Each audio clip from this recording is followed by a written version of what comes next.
پوری تفصیل سے قرآن نے بتایا کہ خاندان کا اسٹرکچر کیا ہونا چاہیے، اور یہ کہا کہ اس نظام کو باقی رکھنا تمہارے لیے ضروری ہے۔ جیسے نماز کے بارے میں تاکید کی گئی کہ نمازوں کی پابندی کرو، وقت کا خیال رکھو، حج کا جو طریقہ ہے اس میں کوئی تبدیلی نہیں آ سکتی، روزے رمضان ہی کے مہینے میں رکھے جائیں گے۔ اسی طرح خاندان کا جو طریقہ بتایا کہ اس طرح خاندان کو ہونا چاہیے، اس میں کوئی تبدیلی نہیں ہو سکتی۔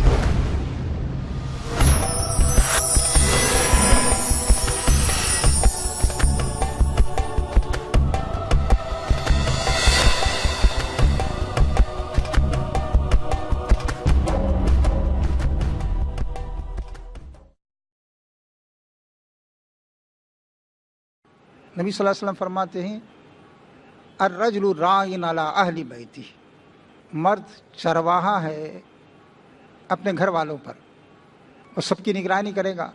اس کے بعد آپ نے فرمایا والمرأۃ راعیۃ علی اہل بیتہا وزوجہا، اور عورت جو ہے چرواہا ہے، نگرانی کرنے والی ہے گھر کے بچوں کی اور شوہر کے مال کی، اس کی عزت کی، آبرو کی۔ عورت کے ہاتھ میں مرد کی عزت ہے، اس کی آبرو ہے، اس کی حفاظت کرے گی عورت کہ کہیں اس پر دھبا نہ آنے پائے، اور اس کے بچوں کی تربیت کرے گی۔ تو ظاہر ہے کہ اس کام کے لیے شریعت یہ کہتی ہے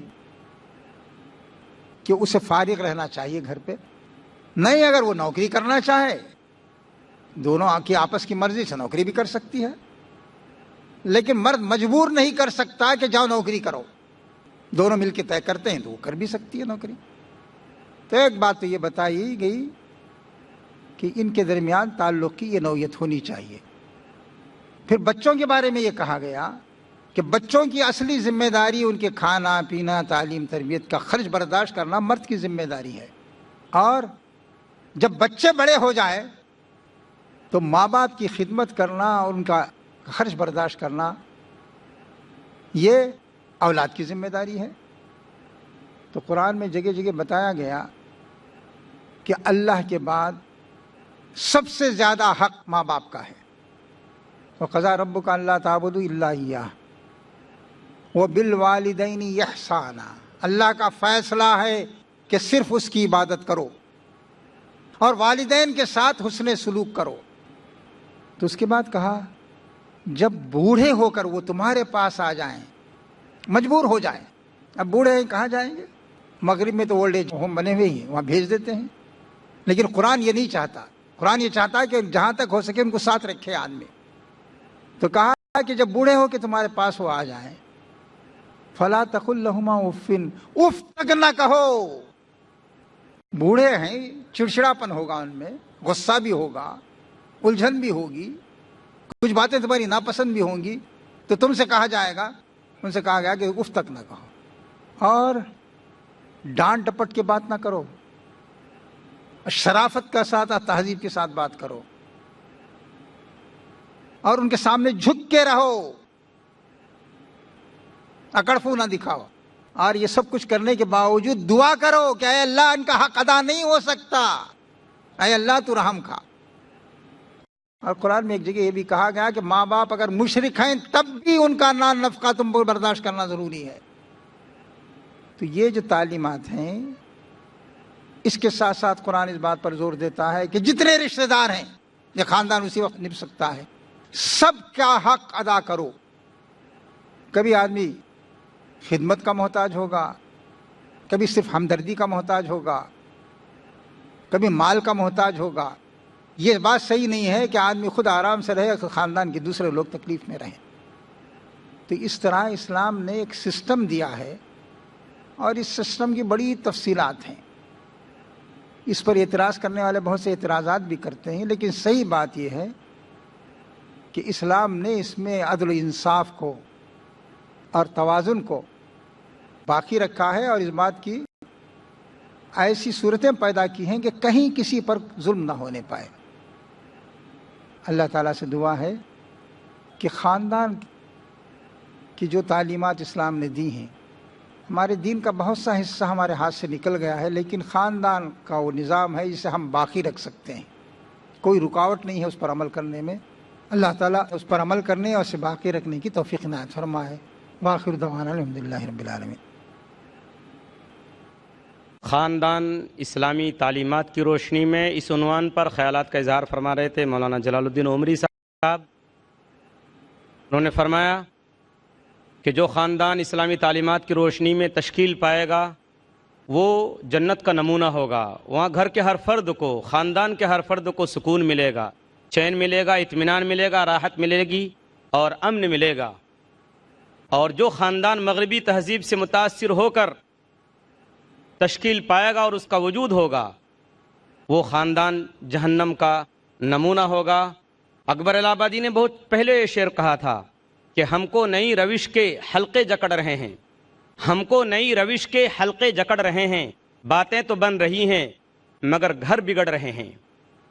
اور جیسا کہ مولانا نے فرمایا کہ آج کل مغربی تہذیب کے جو لوگ دلدادہ ہیں ان لوگوں کا حال یہ ہے کہ جب ماں باپ بوڑھے ہو جائیں تو ان کی جگہ ان کا اپنا بسایا ہوا گھر نہیں ہے بلکہ ان کو اولڈ ایج ہوم میں بھیج دیا جاتا ہے کہ ہوئے اس قدر مہذب کبھی گھر کا منہ نہ دیکھا، ہوئے اس قدر مہذب کبھی گھر کا منہ نہ دیکھا، کٹی عمر ہوٹلوں میں مرے اسپتال جا کر. اس کے بعد میں مولانا کے لیے کافی سوالات آئے ہیں، ان سوالات کو مولانا کے سامنے پیش کروں گا. سراج احمد حشمت باندرا کے رہنے والے ہیں. ان کا سوال ہے کہ لڑکے لڑکی بغیر شادی سے رہے اور اس سے بچہ پیدا ہوئے تو اس کو کوئی حصہ نہیں ہے والدین کے مال میں، تو بچے کی کیا غلطی ہے کہ اس کو حصے سے محروم کیا جا رہا ہے جیسا کہ آپ نے اپنی تقریر میں کہا؟ بھائی دیکھیے، جس تعلق کو اسلام تسلیم نہیں کرتا اس تعلق کے نتیجے میں جو اولاد پیدا ہوئے اسے بھی وہ تسلیم نہیں کرتا. اب باقی یہ رہی بات کہ اب اس بچے کا کیا قصور؟ یقیناً اس کا کوئی قصور نہیں ہے.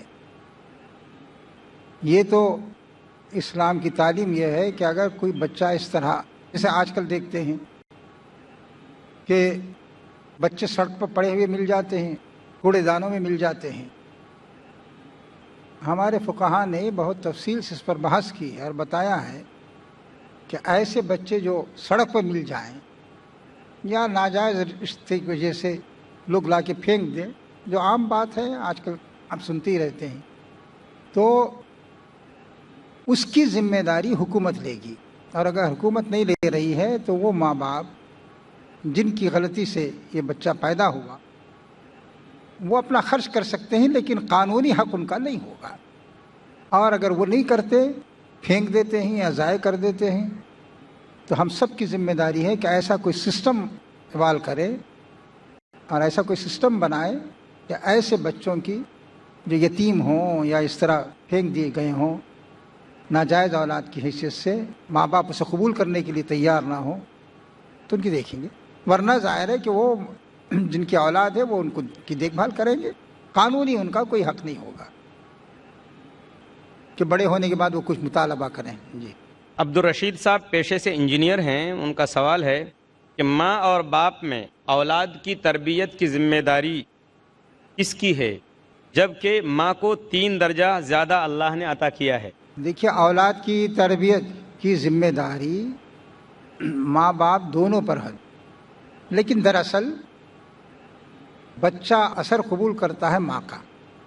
اور قرآن میں جہاں یہ کہا گیا ہے حملت ہو کرہن و وضعت ہو کرہا و حمل ہو و فصال ہو 30 شہرا، قرآن میں یہ کہا گیا ماں کا احسان یہ ہے جس میں باپ شریک نہیں ہوتا، کہ 9 مہینے تک اس نے پیٹ میں رکھا. ظاہر ہے کہ اس کے لیے تکلیفیں برداشت کی، اس نے بہت سے کھانے پینے سے پرہیز کیا اور تکلیف ہی سے اسے جنا بھی.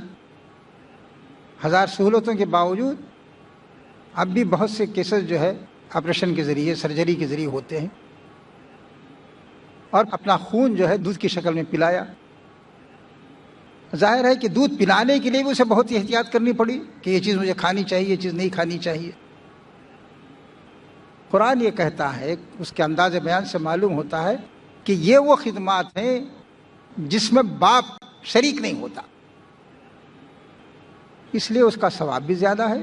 اسی لیے نبی صلی اللہ علیہ وسلم نے فرمایا، جس سے جب آپ سے پوچھا گیا کہ میرے حسن سلوک کی سب سے زیادہ مستحق کون ہے؟ تو آپ نے کہا تیری ماں۔ پھر اس نے پوچھنے والے نے پوچھا، اس کے بعد کہا کہ تیری ماں۔ پھر پوچھنے والے نے پوچھا تو اس نے کہا کہ بھائی تیری ماں۔ آپ نے فرمایا تیری ماں۔ پھر جب چوتھی مرتبہ پوچھا تو آپ نے کہا کہ تیرا باپ۔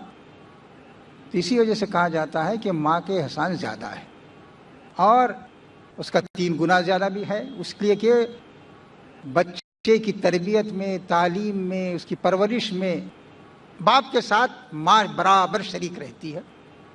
بلکہ صحیح بات یہ ہے کہ بچہ پر ماں ہی کا اثر زیادہ ہوتا ہے، اور جیسی وہ تربیت دیتی ہے اسی طرح کی پرورش اس کی ہوتی ہے۔ لیکن یہ بات کہ کس کی ذمہ داری ہے، تو دونوں کی ذمہ داری ہے، دونوں کو ایک کام کرنا ہوگا۔ اور اسلام اسی پر کہتا ہے کہ بھئی بچہ اصلاً باپ کا ہے، ماں کی بھی حصہ داری ہے اس پر۔ تو ذمہ داری تربیت کی باپ کی بھی ہے، ماں کی بھی ہے۔ یہ احسانات ماں کے باپ سے زیادہ ہیں، اس لیے ماں کا ثواب بھی، اس کی خدمت کا ثواب بھی زیادہ رکھا گیا ہے۔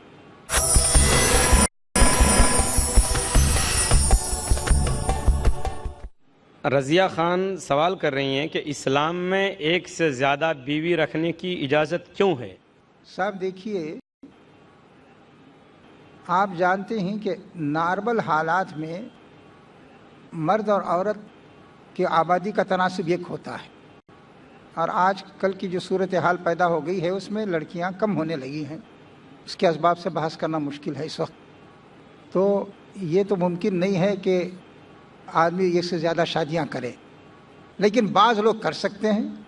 اس کے لیے یہ قرآن نے یہ کہا کہ مرد ایک سے زیادہ شادیاں کر سکتا ہے، لیکن 4 سے زیادہ نہیں کر سکتا۔ 2 شرطیں رکھی۔ ایک شرط تو یہ ہے کہ 4 بیویوں کے ساتھ، یا 3 بیویاں ہیں تو 3 بیویوں کے ساتھ، 2 بیویاں ہیں 2 بیویوں کے ساتھ برابر کا سلوک کرے گا، عدل اور انصاف قائم کرے گا، اور کسی ایک کی طرف جھکے گا نہیں۔ عدل کی شرط کے ساتھ یہ رکھا ہے۔ دوسری بات یہ ہے، پہلی بیوی کے بعد جب دوسری بیوی آتی ہے تو تمام حقوق کے ساتھ آتی ہے، نہ اس کا حق کم ہوتا ہے نہ اس کا حق زیادہ ہوتا ہے۔ دونوں کا ایک اسٹیٹس بھی رہے گا، چاہے وہ پرانی ہے یا نہیں ہے، ایک ہی ان کے ساتھ برتاؤ ہوگا، اور وراثت میں جو حق ہے وہ سب میں تقسیم ہوگا، جو حق متعین ہے عورت کا۔ اس لیے کہا گیا کہ جو عورت آئے گی اس کے ساتھ انصاف ہونا چاہیے۔ انصاف کس چیز میں؟ کھانے پینے میں، معیار میں، زندگی میں۔ یہ نہیں ہے کہ ایک بیوی کی طرف جھک گیا، یہ غلط ہے۔ وہ کورٹ میں دعویٰ کر سکتی ہے اس کے خلاف کہ میرے ساتھ میرا اسٹیٹس کم ہے، دوسری کا زیادہ ہے، اور سب کے بچے برابر ہوں گے، ان کے ساتھ بھی انصاف ہی ہوگا۔ یہ نہیں ہے کہ بڑی کے بچوں کے ساتھ زیادہ بہتر سلوک ہو رہا ہے، چھوٹی کے ساتھ کم ہو رہا ہے، یا الٹے چھوٹی کے بچوں کے ساتھ توجہ زیادہ ہے، بڑی کے ساتھ توجہ نہیں ہے۔ اس کے ساتھ ساتھ آدمی کو شریعت نے یہ بھی لازم کیا ہے کہ فزیکلی انسان اتنا فٹ ہونا چاہیے کہ وہ 1 سے 2 بیویوں کے حق کے زوجیت ادا کر سکے۔ یہ نہیں ہے کہ بڈھا ہو گیا لڑکی سے شادی کر رہا ہے، فزیکلی اس کو اتنا ہونا چاہیے، یہ بھی شریعت کا حکم ہے، تب وہ شادی کر سکتا ہے۔ پھر اس کے ساتھ قرآن نے یہ کہا، اگر تمہارا خیال یہ ہے کہ تم انصاف نہیں کر سکتے، اگر انصاف نہ کرنے کا اندیشہ ہو، اندیشہ یہ نہیں کہا گیا کہ انصاف نہ کرو، بلکہ اگر تمہارا خیال یہ ہے کہ انصاف ہم نہیں کر سکیں گے تو صرف ایک پر اکتفا کرو۔ الحمدللہ اس امت کے اندر آج بھی دیکھیے انفرادی کیسز میں بات الگ ہے، اس کے بارے میں ہم کچھ نہیں کہہ سکتے، لیکن آج بھی ایک تو یہ ہے کہ 1 سے زیادہ شادیوں کا رواج نہیں ہے، اور اگر رواج بھی ہے تو ظلم زیادتی کا پہلو کہیں کہیں دیکھنے میں آتا ہے، اگر وہ ہے تو شریعت کے خلاف۔ عتیق الرحمان صاحب پیشے سے ڈاکٹر ہیں، ان کا سوال ہے کہ ممبئی کے تنگ گھروں میں بالخصوص دیور و دیگر سسرالی رشتہ داروں سے پردہ کرنا بے حد مشکل ہے، اس کا متبادل حل کیا ہے؟ آپ بمبئی کا یا بڑے شہروں کا جتنے میٹروز ہیں سب کے اندر کم و بیش یہی صورتحال ہے۔ عورت کا یہ حق ہے، وہ حق بہرحال آپ کو دینا چاہیے، قانونی حق ہے۔ ایسا نہیں ہے کہ بھئی ہم نصیحت کر رہے ہیں، قانونی حق ہے کہ اسے سپریٹ جگہ ملنی چاہیے۔ اب وہ ایک کمرہ ہو، 2 کمرے ہوں، یہ الگ بات ہے، صاحب حیثیت ہے تو الگ مکان بھی رکھ سکتا ہے، لیکن کم سے کم اسے الگ ہونا چاہیے، یہ اس کا قانونی حق ہے۔ اب اس کی کیا صورت آپ اختیار کریں گے یہ تو آپ کو سوچنے کی بات ہے، شادی کرنے سے پہلے سوچنا چاہیے آپ کو۔ باقی دیور ہیں، جیٹھ ہیں، دوسرے رشتہ دار ہیں، ان کے بارے میں بہت زیادہ بے تکلفی کا ہونا صحیح نہیں ہے، شریعت نے اسے منع کیا۔ ہمارے ہاں جس طرح کی بے تکلفی رہتی ہے وہ صحیح نہیں ہے۔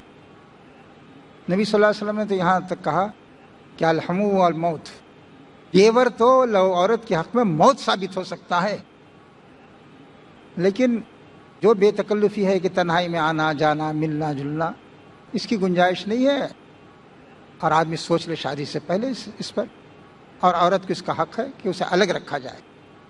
جی حنا ناگپور کی رہنے والی ہیں، ڈاکٹر ہیں پیشے سے، ان کا سوال یہ ہے کہ مذہب اسلام گھر کی بہو کو ساس سسر کی خدمت لازم نہیں کرتا، کیا یہ ٹھیک ہے؟